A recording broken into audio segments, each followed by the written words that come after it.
दोस्तों 2017 में म्यांमार में हजारों रोहिंग्या मुसलमानों पर जुल्म करके जब उन्हें जबरदस्ती जबरन म्यांमार से निकाल दिया गया था और उन्हें भागने पर मजबूर किया गया था, लेकिन तब एक शख्स उनमें से एक शख्स था जिसने अपने माँ बाप को पीछे छोड़ने से इनकार कर दिया था, क्योंकि इसके माँ बाप बीमार थे, वो चल नहीं सकते थे। लेकिन इस बंदे ने क्या किया?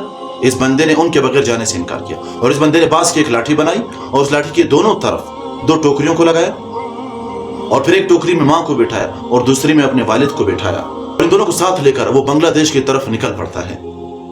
दोस्तों ये शख्स 7 से 15 दिन का लंबा सफर पैदल अपने माँ बाप के साथ जंगलों से होता हुआ, नदी नालों से होता हुआ और जंगलात की तमाम तर मुश्किलात को झेलता हुआ ये शख्स चल पड़ता है अपने माँ बाप के साथ। और रास्ते में चलते चलते पैदल चलने की वजह से जिसकी जूतियां भी टूट जाती हैं, नंगे पांव अपने माँ बाप के साथ लगता है और 160 किलोमीटर पैदल बांग्लादेश के रेफ्यूजी कैंप पर पहुंचता है। और पता है वहां पर पहुंचने के बाद जब एक शख्स ने इससे पूछा क्या तुम अपने माँ बाप को पीछे भी तो छोड़कर आ सकते थे?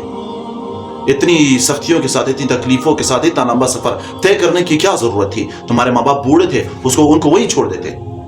तो शख्स ने एक बड़ा जबरदस्त जवाब दिया और चौंका देने वाला जवाब दिया। और शख्स ने कहा जब मैं चल नहीं सकता था तो मेरे माँ बाप भी मुझे इधर से उधर लेके जाया करते थे, और अगर मेरे माँ बाप भी मुझे ये कहकर छोड़ देते कि ये तो चल नहीं सकता तो मेरा क्या हाल होता।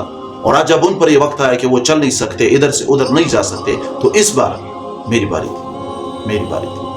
अक्सर जब हमारे माँ बाप बूढ़े हो जाते हैं तो हम उनसे उकता जाते हैं, उनकी छोटी छोटी बातें भी हमें तकलीफ देने लगती हैं।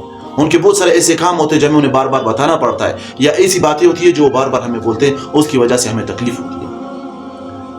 लेकिन उस वक्त को याद कीजिएगा कि जब आप बार बार एक ही सवाल 1000 बार पूछते थे और वो 1000 बार मुस्कुरा कर जवाब दिया करते थे। इसलिए दोस्तों माँ बाप एक बहुत बड़ी दौलत है, उनकी खिदमत कीजिए, उनका ख्याल रखिए।